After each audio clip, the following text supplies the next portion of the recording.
of Indiana County Magazine, has Test.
Talk is brought to you by the Walker Motor Company and the Meredith Inn, and by the Indiana Elks Lodge 931. Now let's go live to the Indiana Elks Lodge, post 931. Here's Jack Benedict. And welcome everyone to the Indiana Elks Lodge here in Indiana on South 13th Street. Welcome to Hawk Talk. Jack Benedict here with Coach Paul Tortorella, and we'll have a special guest a little bit later on coming in, one of our players at IUP coming along as we talk for the next hour. IUP football coming off a win, another one, this one on a road again, 42-14 over Millersville. Clarion is the opposition for this week and the Hall of Fame weekend. We'll talk all about that. Coach, let's just start it off, first of all, with all the activity that's going on in Indiana. How did you handle the practice meetings, that sort of thing today? It really wasn't much different. We had our meetings just in a different place because we were closed off of Eberly. Had our walkthrough. There was no problem at all. Yeah, okay, just go to Plan B. Yeah, it wasn't really much different at all today. Yeah.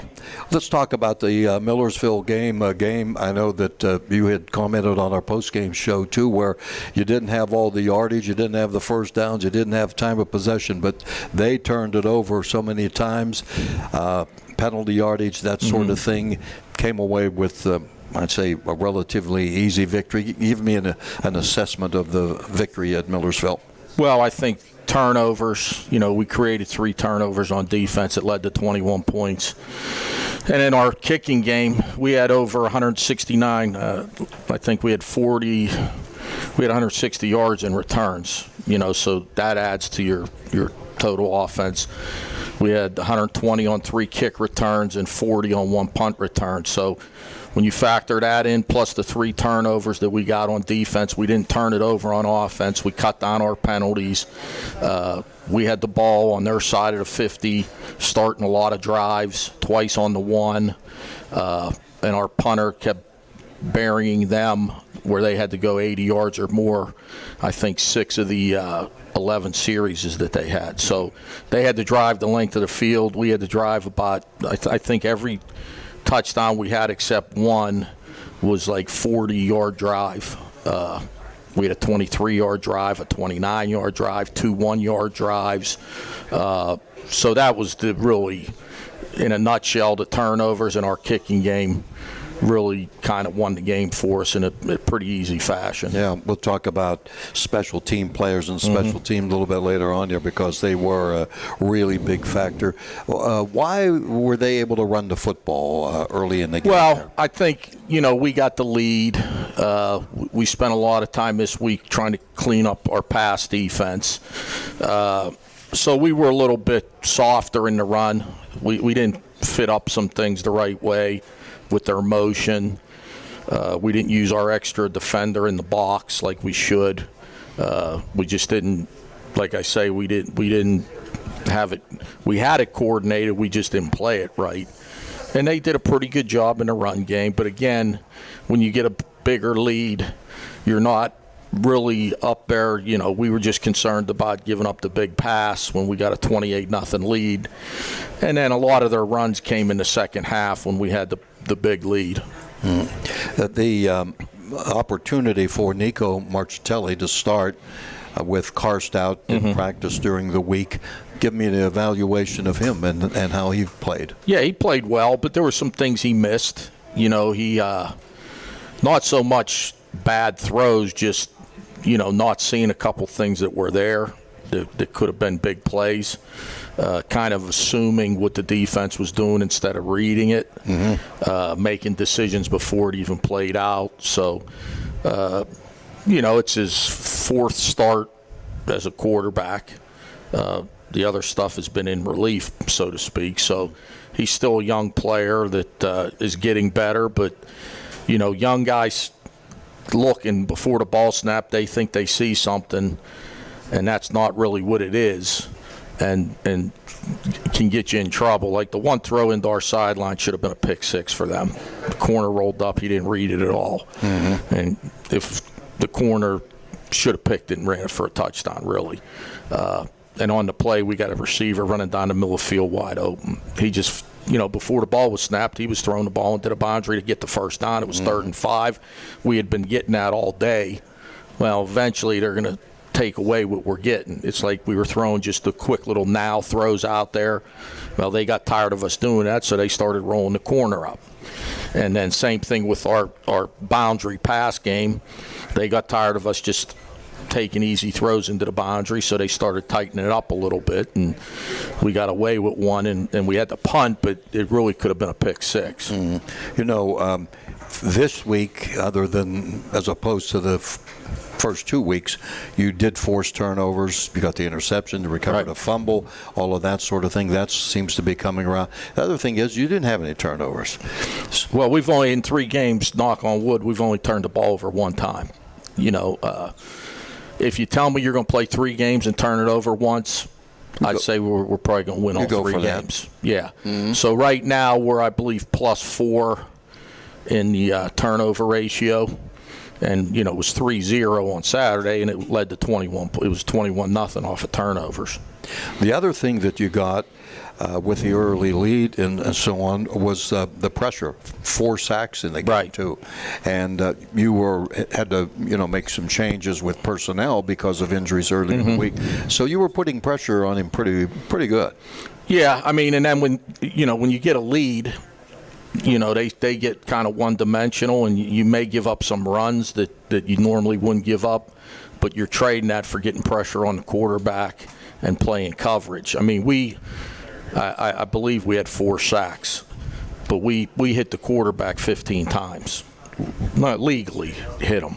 He got hit on a shovel by our blitzing star, Darius Bruce, the starting quarterback, and he rocked him pretty good. And then on Chuck Ingram's interception, Danielson just beat the guard and hit the quarterback from kind of the blind side, and the ball just flew up into the air. And then we got caught the one time we had a blitz. We really, really hit the quarterback, and it was an incomplete pass, but we got called for defensive holding on coverage.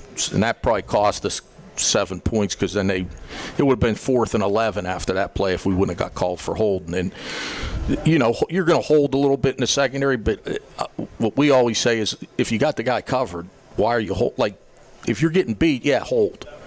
But he wasted good coverage there, Bruce. He had the guy covered like a blanket, and he's grabbing him, and that's what they threw the flag for. The guy was totally covered like a blanket. So, if you're going to hold or interfere, do it when you're getting beat, not when you got the guy covered. And we had pressure on the quarterback. I mean, the quarterback had to throw it early, and he got really hit pretty good. It was the second quarterback. I was going to say, did you have to make very much of an adjustment because a different quarterback? He was a bigger kid. Yeah, he wasn't going to run the ball, the second quarterback. The other quarterback was, and we didn't let him run the ball. He ran a quarterback draw, and we hit it right in the hole. He ran the quarterback power play when Santos played the quarterback and the running back and caused a fumble and recovered it on the 1-yard line. That was a quarterback run. And he didn't hurt us scrambling, like the Lockhaven guy did. So pass game-wise, we were in good shape coverage, got pressure on the quarterback, did a good job with our blitzes, stayed in our rush lanes, didn't give up any quarterback scramble, but we were a little soft against the run. We talked briefly, touched upon special teams and the return game, the coverage game, the kicking game, everything just seems to be so much better than last year. Is that because mainly of more experience, being around more reps? The kicker's in his 3rd year, the punter's in his 3rd year, and they're kicking and punting the ball tremendously.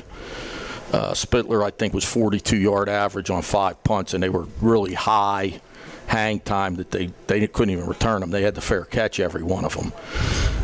Andrassi's doing a great job on kickoffs. We missed the field goal because they lined up wrong. We were at 8 yards instead of 7 yards.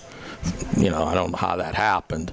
And we hit a snap hook because the timing was so far off. Instead of 7 yards, we were 8 yards away from the snap. It screws up the whole operation. Sure.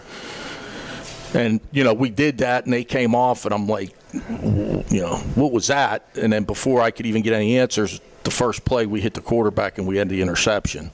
So we ended up scoring a touchdown then after that. So it didn't really affect us. Or, we wouldn't have got the interception because we'd have made the field goal and kicked off. So that worked out. Just like at the end of the half, we probably, if it was a closer game, would have ran the ball, clocked it, and tried a longer field goal. But we were up by 3 touchdowns, so we tried to throw it and see if we could hit a shot. Well, we got called for 2 holding penalties, and it got us, kind of out of field goal range. And then we got sacked on the last play of the half. But what happened ended up being pretty good. They got called for a celebration penalty after the sack. We knew we were getting a kickoff for the second half, so we obviously had the penalty to start the second half. Well, they kicked off from their own 20-yard line. We ran it back to their 28-yard line. And we knew that, once that penalty. So we had it the whole halftime to set up what we wanted to do on the kickoff return, and it got blocked up. You couldn't draw it up any better, and Clark did a great job on the return. He almost took it all the way. He was on tightrope in the sideline, but it's tough covering a kickoff when you're kicking from your own 20-yard line, and that was because they got the penalty on the last play of the half. I have several questions from the fans, and one of the fans said, is there one offensive and one defensive player who really at this point has exceeded your expectations? Well, we got a lot of guys back that have played before. So it would probably be a guy that hasn't been around a whole lot and hasn't played a whole lot, like Massie. We knew he had some pedigree from where he was at before. Monaco did a nice job in his first appearance. So and then obviously Nico coming in relief at Lock Haven and starting Saturday, he's done a good job. So offensively we got a lot of guys back.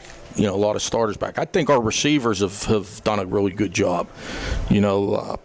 Debner, Chamonix, Hauser had a touchdown.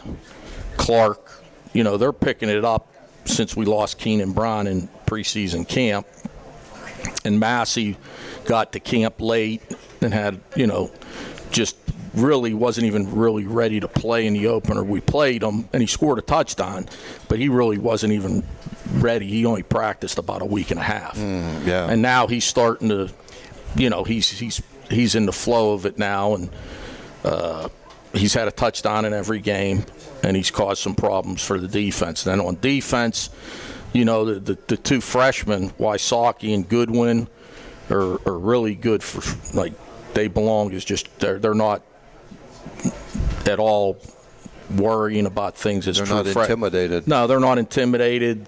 Neither one of them says a whole lot anyway. But they both are holding their own. And then Santos, who missed practice time, he played a lot more Saturday, and he was you noticed him, you felt him out there. And then we got 34 Amigatchers, a freshman, playing the field corner, which is not an easy position to play. You got a lot of room to cover out there. He's doing a pretty good job. So, and then Chuck Ingram, first year at linebacker. This is the first year he's played linebacker. He's playing like he's been there his whole career. I'm going to talk about him whenever we come back a little bit, because he had 16 tackles, and he's just been doing really a tremendous job, no question. Well, we're going to talk more about IUP and Clarion coming up. It's a 4 o'clock game Saturday, Hall of Fame Day. We're going to talk about some of the football Hall of Famers later on, too. And I think our man, Mr. Massie, will be along here a little bit later, too. You'll get a chance to meet him.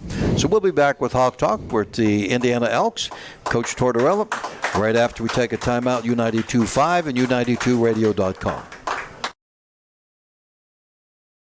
Since 1936, Walker Motor Company in downtown Katanning has served Western Pennsylvania with its no-pressure, no-hassle environment, bringing the kind of family-owned and oriented dealer experience that everyone wants when it comes time to purchase a new or used vehicle. Whether you are looking for a new GMC, pre-owned vehicle, service, or collision repair, come on over to Walker Motors and see why they've been voted #1 for 6 straight years. Visit them at walker-motor.com. Looking for food, fun, and entertainment with a purpose? The Elks Lodge 931 in Indiana is more than a place. It's community. Become an Elk. Enjoy food, fun, bowling, music, events, and a banquet hall. Distinctly American, Elks are rooted in brotherly love, charity, fidelity, and justice. Annually giving tens of thousands to local charities. We give back not at the Elks, as an Elk. See them at 475 South 13th Street and on Facebook today. Elks Lodge 931, where community and compassion meet.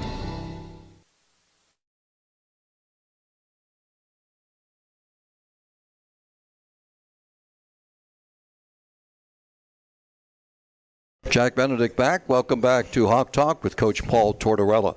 Getting ready for Clarion this coming week. Get back to Chuck Ingman for just a minute. He came in as a D-back, didn't he? Had him. He's played 3 years as a he's played safety for us for 3 years. Yeah. And then we moved him in the spring to linebacker. So all players, or many players, can't make adjustments to other positions at some time. But as you stated, he leads the team in tackles with he had 16 tackles. He's just doing a heck of a job. So he and Cox teaming up, it seems like they've been playing for years together. They're doing a good job together. That's important. For those two inside backers to play off of each other, and they're doing a really good job of that.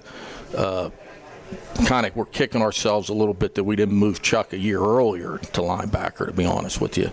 But we did it in the spring, and he's done a good job, and those two are probably playing as good as anybody in the league at inside linebacker. What was nice to see with a nice lead is the fact you had a chance to play a lot of players.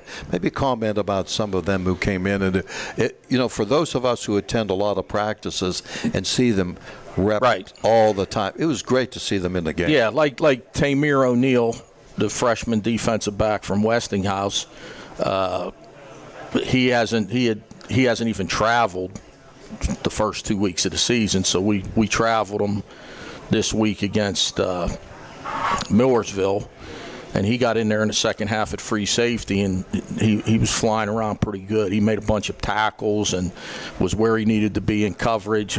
He did a really good job to the point where he could be a solid backup at free safety. You bring that up, and I'm surprised. I'm looking, and I'm doing a double take. Is that really O'Neal? Right. But you brought him along. I know he has a lot of talent. He played for Dante Green at Westinghouse. Yeah, and you have 4 games as a freshman to play with that. Right. And you can still get a red shirt. So we decided to take him and play him a little bit on special teams, and then he played probably the whole fourth quarter at free safety. The good thing is the first 2 weeks of the season, we they were close games.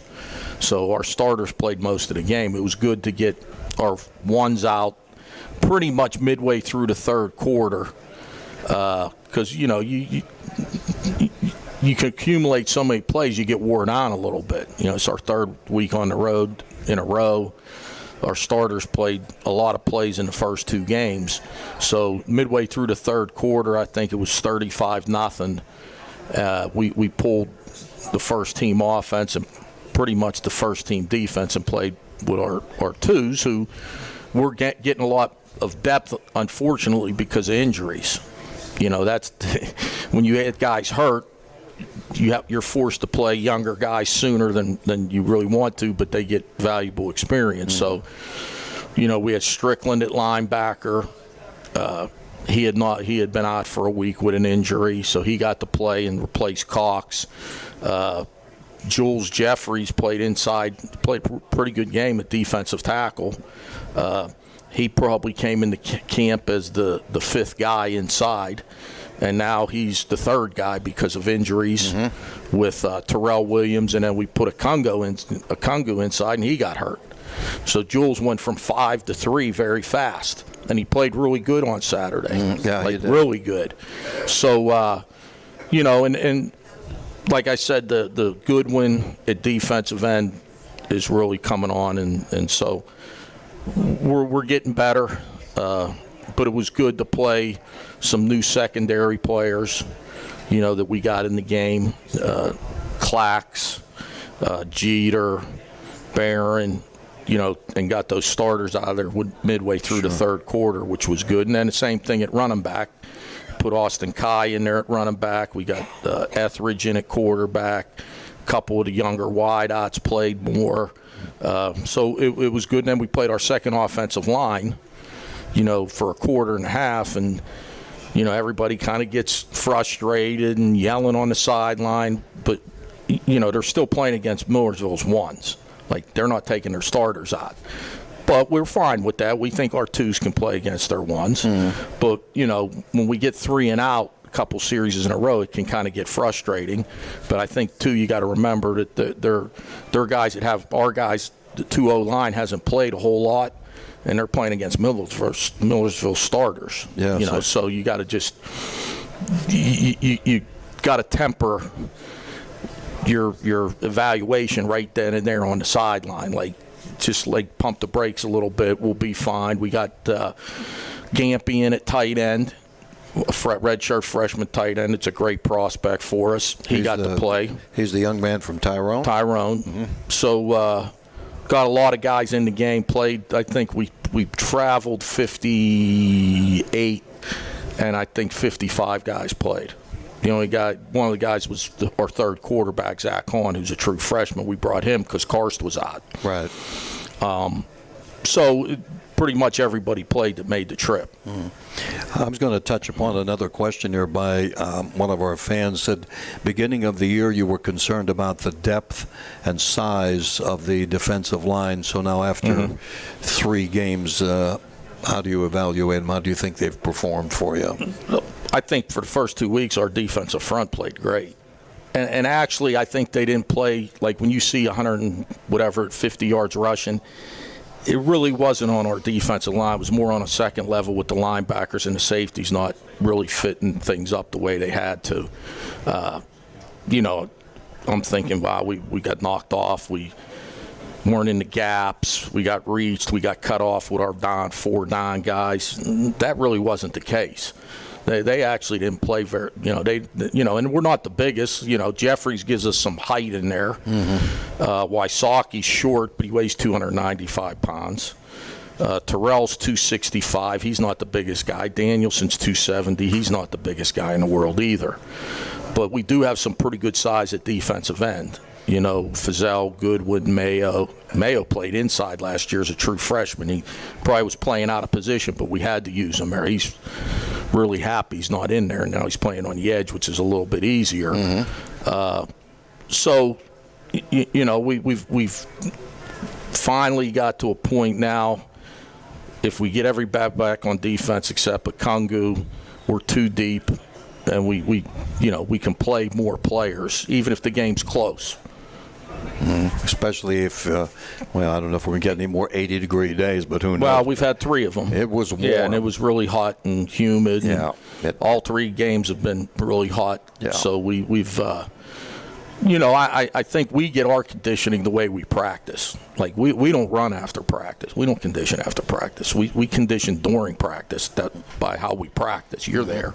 Yeah. There's not a whole lot of dead time, and we're getting reps, and guys are moving, and that's how we're getting conditioned. And then when guys play 50, 60 plays in a game, that's conditioning.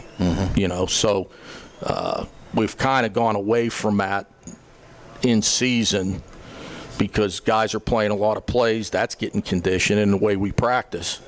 They're conditioned. Like some of our newer coaches and some of our transfer players comment, like, I can't believe how we practice. And I said, well, that's the only way we know.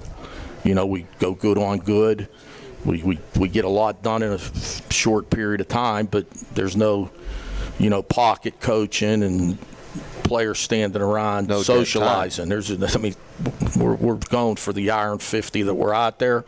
We're doing something every minute of it, and every player's involved. And I think with the heat, I was kind of worried, and it hasn't been an issue for 3 games. We really, conditioning hasn't been an issue. Now, a couple of times, like Lockhaven, their defense, I saw them getting gassed last week.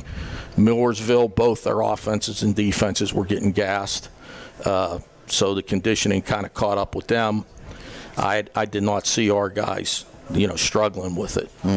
Let's have you bring us up to date on injuries, the key people, the first stringers that did not play. How about with Carr-Center, first of all? Yeah, I mean, it's the steadfast answer is if these guys can practice, they'll play in the game.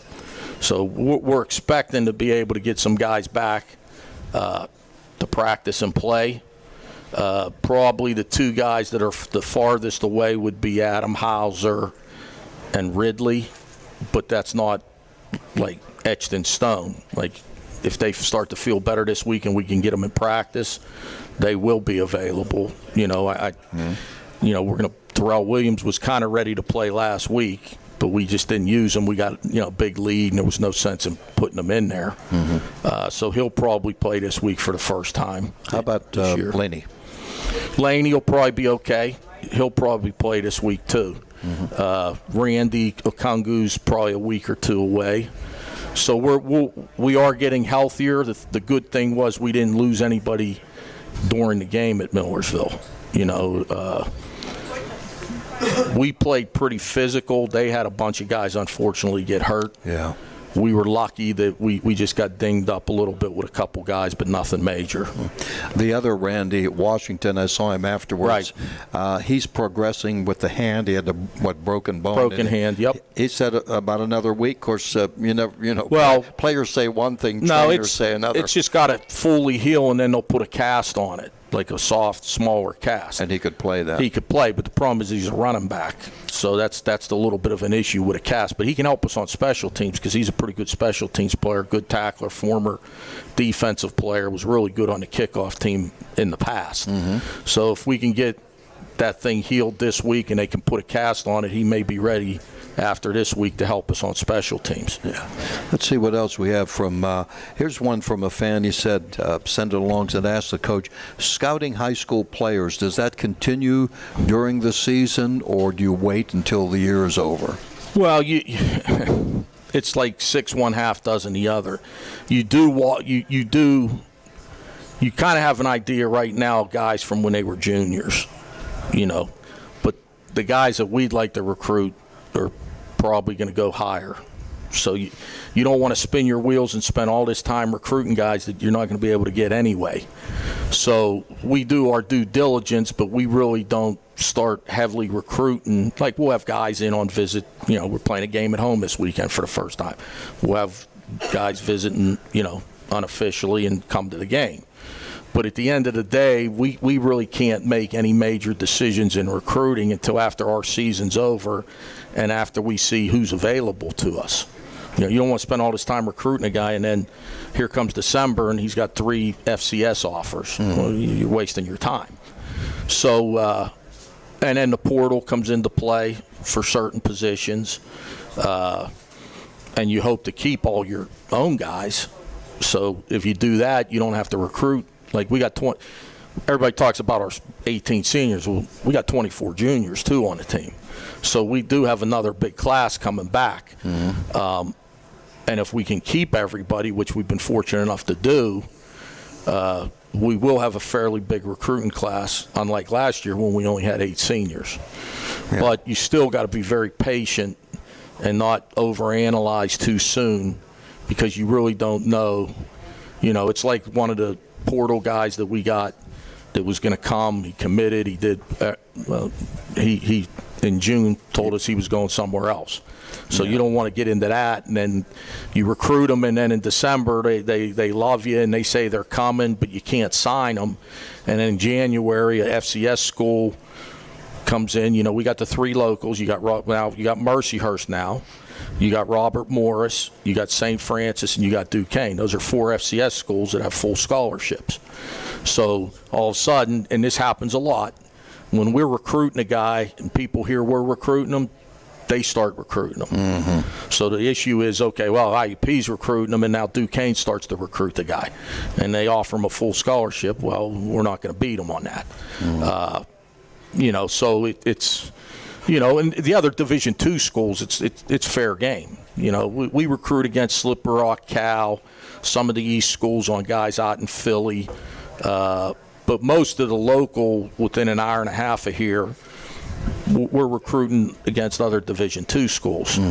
So you don't want to get into overanalyzing, evaluating too soon, and you're spending all this time on guys you're not going to be able to get. Yeah. Sometimes you find a diamond in the rough. Well, yeah, we've had a lot of them. Yeah. I mean, I could go through this roster and point this guy, and this guy nobody really wanted. And they're playing really well for us. So, and then there's some guys you really recruit hard and you get them to come here, and sometimes they don't pan out like you think they will. It's not an exact science. Tom Brady was a 6th-round draft pick, and he'll probably go down as the best quarterback ever. So think about passing up on him for 6 rounds with 30 NFL teams. I can even relate to in Major League Baseball a Hall of Fame catcher who was like 42nd round. Yeah, so it's not an exact science. Yeah. It's just not. All right, we're going to be back with Coach Tort. I see the guys have shown up here, so we're going to have a special guest for you, and we'll talk Hawk Talk from the Elks Lodge in just a moment on 92.5 at Renda Digital TV. Located along the beautiful Allegheny River in downtown Katanning, the Meredith Inn provides an atmosphere of casual upscale dining. If you're looking for the perfect venue for your next event, look no further than the Meredith Inn. Family gatherings, wedding rehearsal, business meeting, or just a night out. It's perfect for all occasions, and their menu has something for everyone, leaving all full and satisfied. For more information, visit them at themeredithinn.com or call 724-793-7364. Looking for food, fun, and entertainment with a purpose? The Elks Lodge 931 in Indiana is more than a place. It's community. Become an Elk. Enjoy food, fun, bowling, music, events, and a banquet hall. Distinctly American, Elks are rooted in brotherly love, charity, fidelity, and justice. Annually giving tens of thousands to local charities. We give back not at the Elks, as an Elk. See them at 475 South 13th Street and on Facebook today. Elks Lodge 931, where community and compassion meet.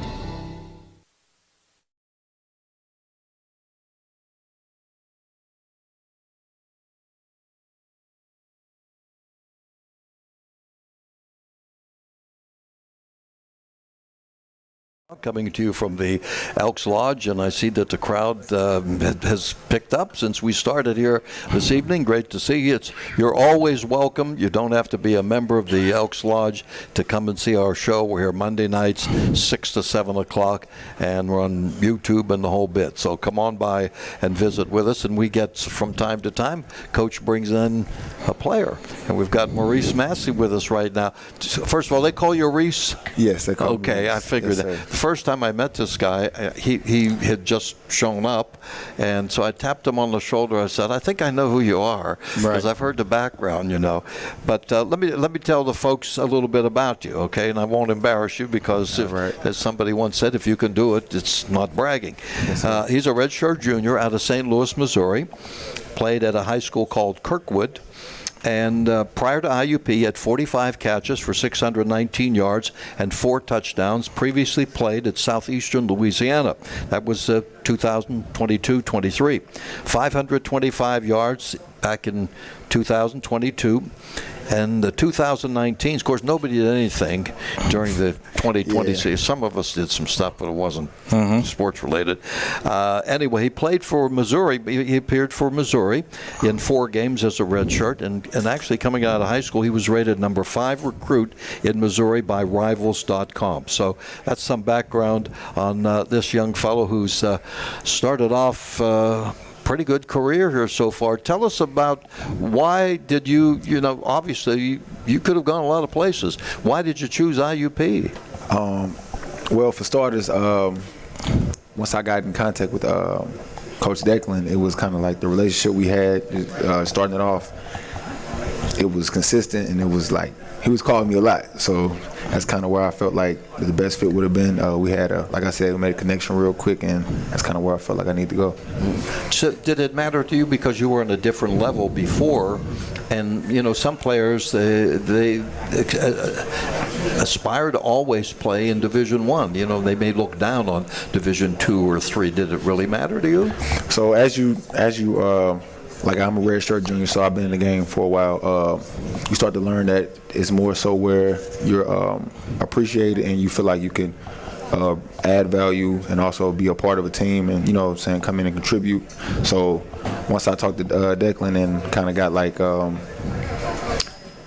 just that vibe from him that was going to be, good situation to come in and, that's kind of what led me to come. So it really wasn't about D1 or D2. It was kind of where I felt the actual connection at, where I felt like I needed to be at that time.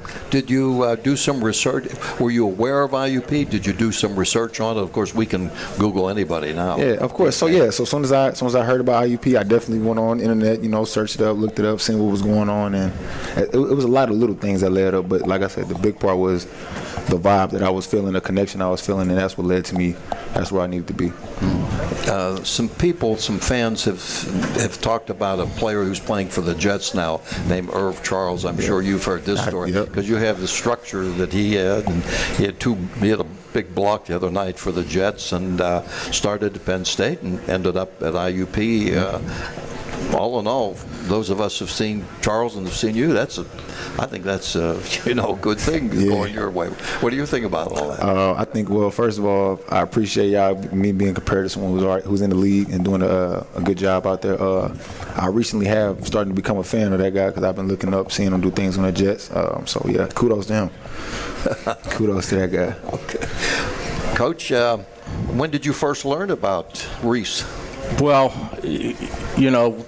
with Twitter or whatever it's called now, I'm like the dinosaur. I don't know what it's called. But anyway, we saw his video and all of his highlight film.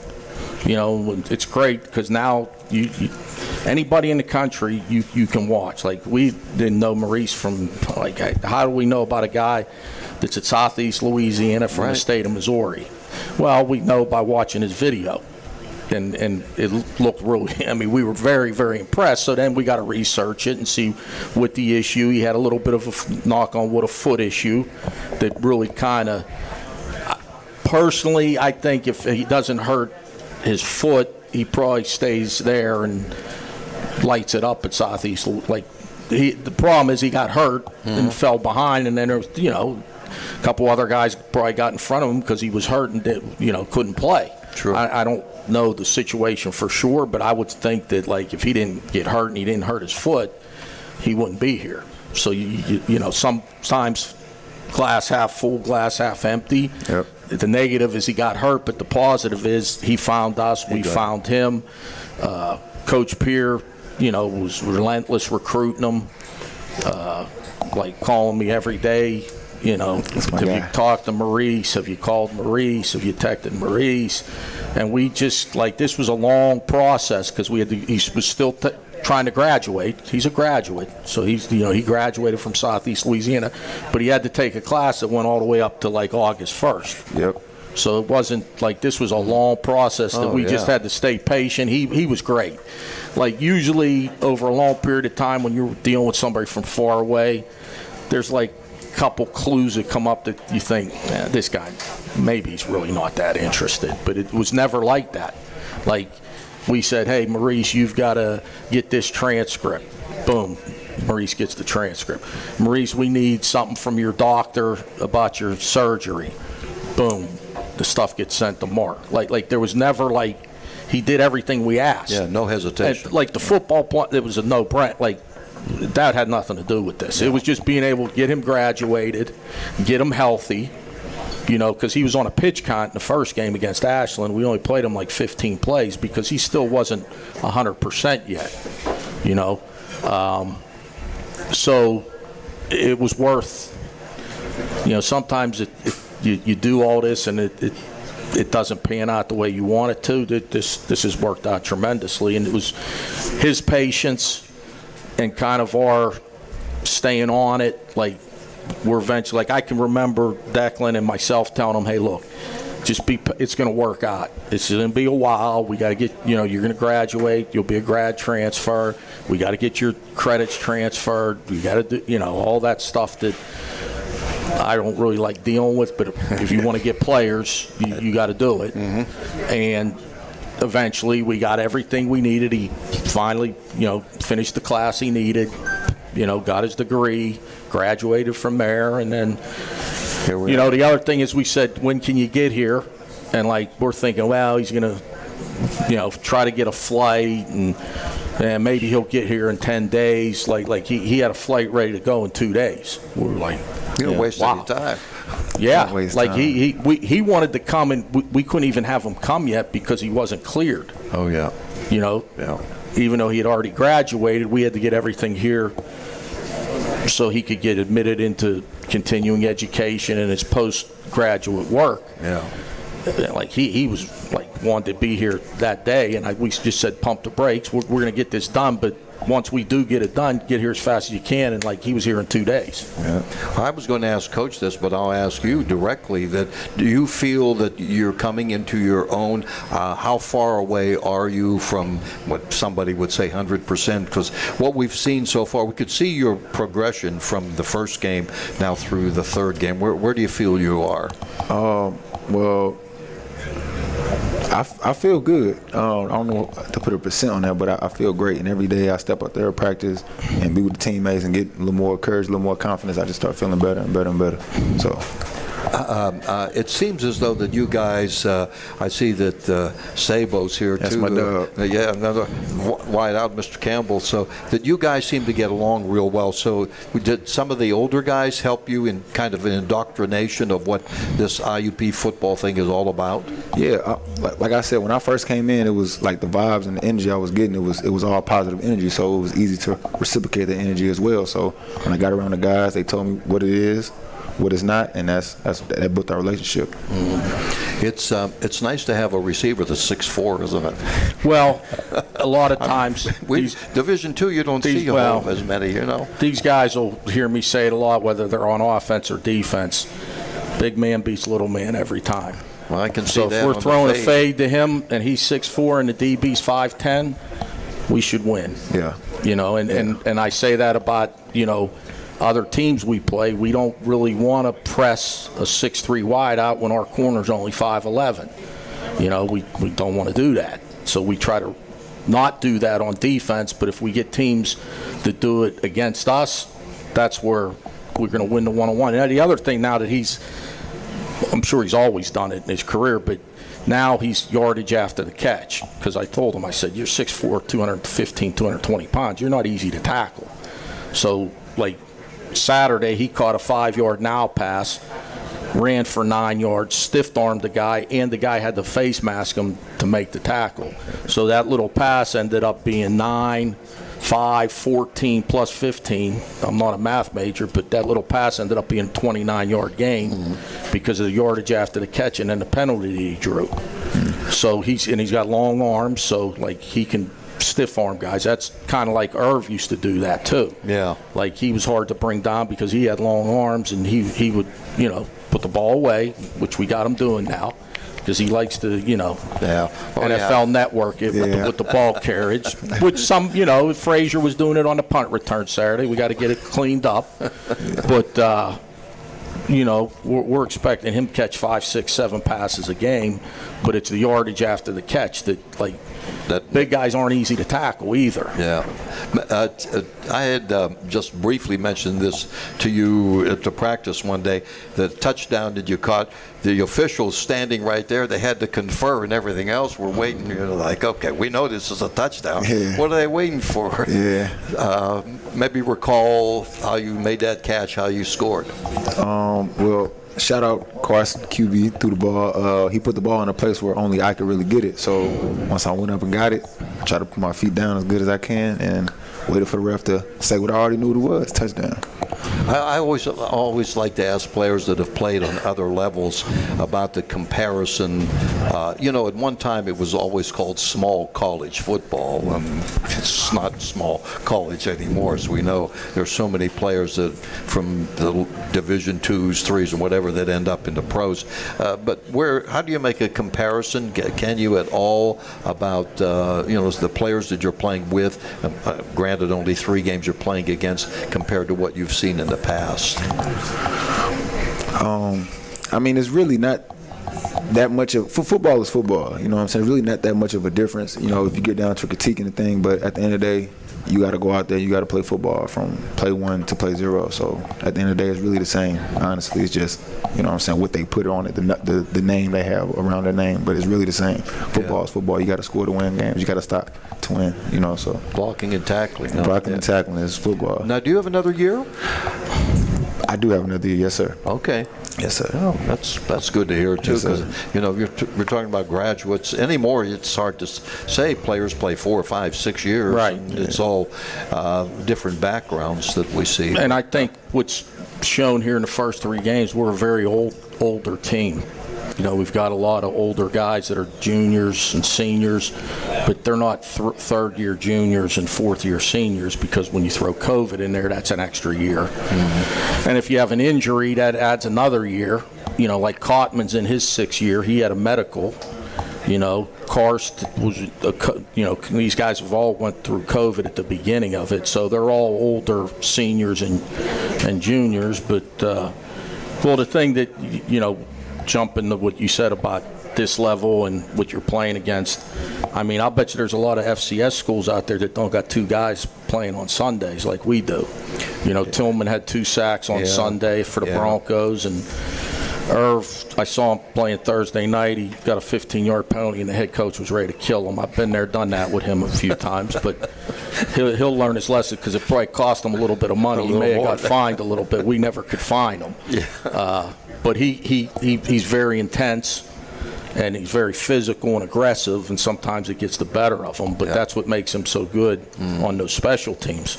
And then Tillman got brought, you know, they brought him up from the practice squad in the first game he played, and he got 2 sacks. Now, he's got a couple of championships with the Birmingham Stallions, too. So, you know, with the label, Division I, Division II, whatever, we're Division II, but we got 2 guys playing in the NFL, and they're not just there, they're playing on Sunday. And there's a lot of FCS schools out there that probably don't have 2 guys playing on Sunday. Well, we'll wait to watch you on Sunday or Thursday night games when the NFL does in a couple years. But for now, keep it going.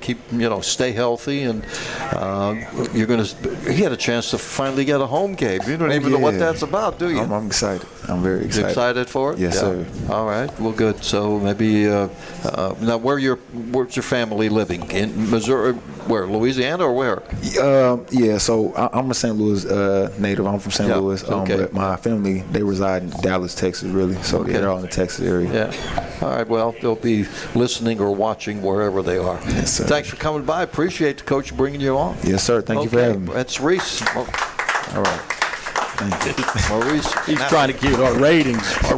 We had to have a ratings boost tonight. That's why we brought him. 10 out of 10. 10 out of 10. That's all right, we got 15 minutes to go. We'll be back. We'll talk about Clarion in just a moment. It is Hawk Talk coming your way on 92.5 and also on Renda Digital TV. We'll be right back.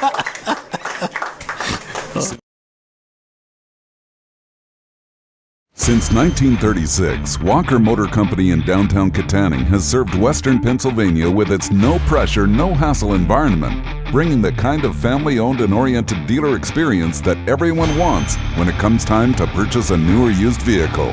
Whether you are looking for a new GMC, pre-owned vehicle, service, or collision repair, come on over to Walker Motors and see why they've been voted #1 for 6 straight years. Visit them at walker-motor.com. Located along the beautiful Allegheny River in downtown Katanning, the Meredith Inn provides an atmosphere of casual upscale dining. If you're looking for the perfect venue for your next event, look no further than the Meredith Inn. Family gatherings, wedding rehearsal, business meeting, or just a night out. It's perfect for all occasions, and their menu has something for everyone, leaving all full and satisfied. For more information, visit them at themeredithinn.com or call 724-793-7364.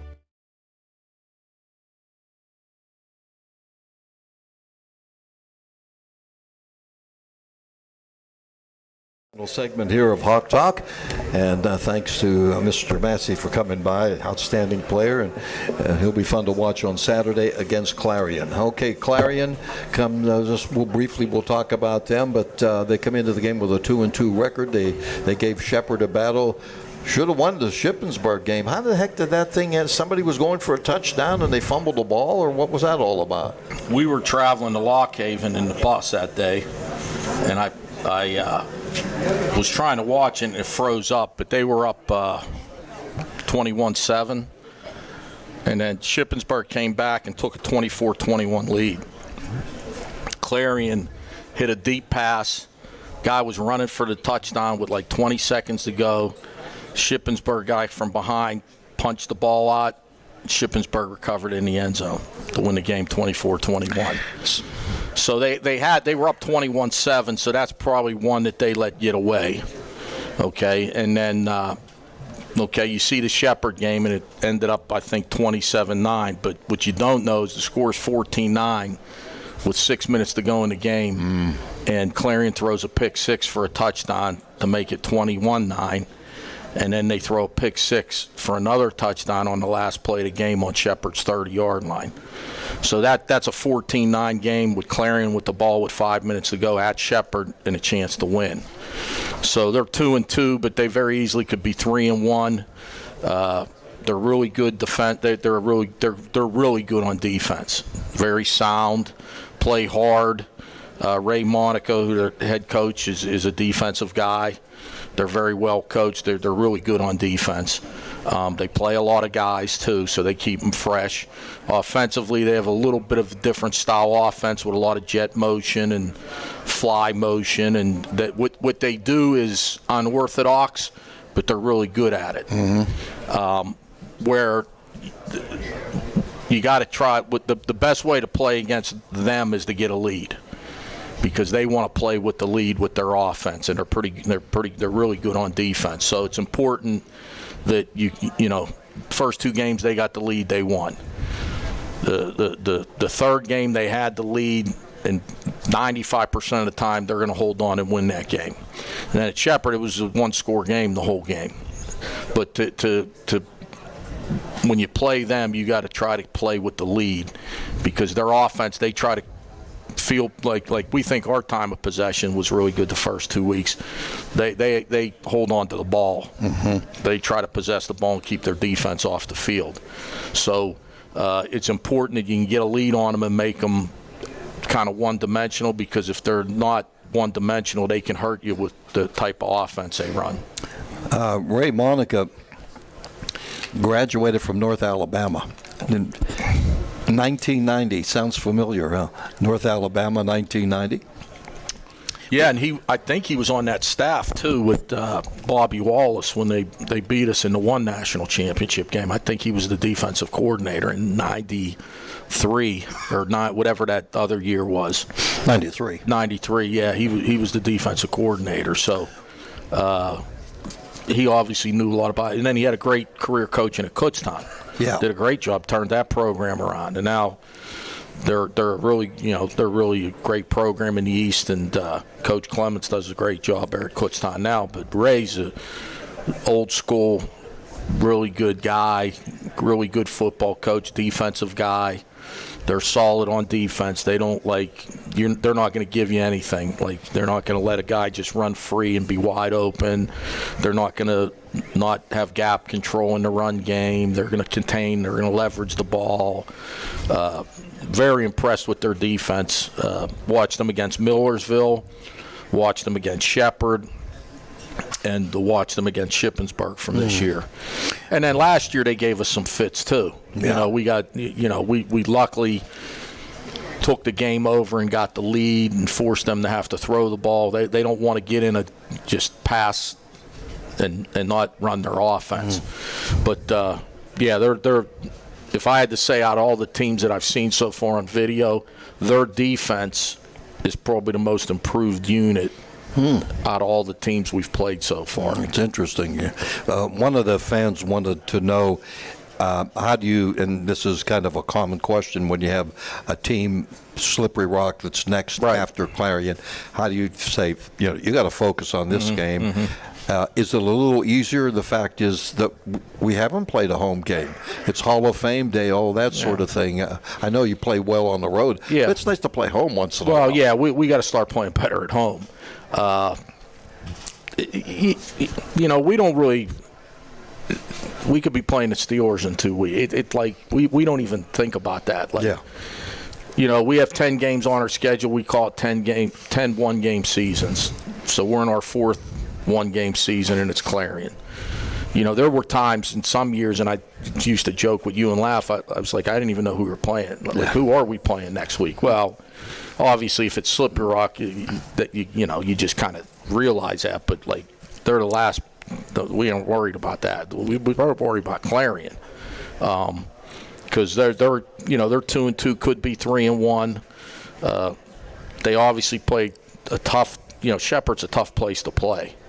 And it's 14-9 with 5 minutes to go a game, and they got the ball. Mm-hmm. And that's as tough a place as there is to play on the road. That's a fun place to play. It really is. They went on the road and handled Millersville pretty easily. They played one home game against Lincoln, and that was a blowout. They've been on the road a lot, so that works in our favor a little bit. They've been playing on the road a bunch. We just came off the road 3 weeks in a row. They played at Shippensburg and at Shepherd, and now this is their third road game in a row on the road. So it can wear you down now, like especially when you're playing night games. At Ashland, we got back at like 2, 3 in the morning. We played a night game at Lock Haven, didn't get back till midnight. This game was a 2 o'clock game, so we got back fairly. But when you play a lot of road games on the road traveling, it can wear you out a little bit. Yeah, exactly. Finally, I do want to mention before we leave that it's Hall of Fame Day, right. And the football program is going to be well represented. Going in this year, Tim Buffone, Mario Hardison, coaches Rich Hornfeck, the late Jim Mill, and the 1964 team, which was Chuck Clausing's first team, is going to be inducted as a team. So you really have good representation for this coming weekend. Yeah, and Tim Buffone was our nose guard in my early years as the D coordinator. He was a great nose guard, really good player. And the thing with him is he's in the trenches, and I don't know if he missed a game his whole career here. The guy was never hurt. Just a tough guy from Shannock Valley. Mario from Johnstown. Hardison was one of our wideouts when I first got here. And they're both great people. Obviously, Coach Mill, Coach Hornfeck, know them both. Knew Coach Mill very well, and Coach Hornfeck. So if you're getting into the IUP Hall of Fame from football, from any program, but especially the football program, you've done some great things. Yeah, absolutely. And it's been nice watching all these guys and more of them to come along. And it's something that they instituted 3 years ago, putting teams in. The 93 team was honored. Of course, the golf team was honored. And now this 1964 team. Well, all in all, somebody said, why should the fans come to Signetti Field and support your team? Why not? That's the thing to do. Well, they haven't had a chance to. When we play September 28th, is that the day? Saturday? That's the 28th, yeah. It's a long time to wait to play a home game. So, our guys will be excited. Traveling, bus rides, staying in a hotel, it gets old. Yeah. Well, next year we'll change the schedule and everything. Thanks, Coach. Appreciate it a lot. And keep the practices going. We'll see you Saturday. Appreciate it. Thank you. Coach Tortorella, thanks to Maurice Massie for joining us. And all you folks, come on back next week. Hall of Fame Day, 4 o'clock kickoff. Come on by and join us for what should be a great Saturday afternoon. For the coach and everybody else, and for Samantha, who's running this show here today, Jack Benedict bidding very pleasant good evening. We'll see you next week. The following has been a special sports presentation of Renda Media. You've been listening Good night, to another Jack. Thanks. edition of Hawk Talk on the new United 2 and Renda Digital TV. You threw him into the fire, man. I knew what we were getting when we brought him. Don't worry. I knew he wouldn't. I know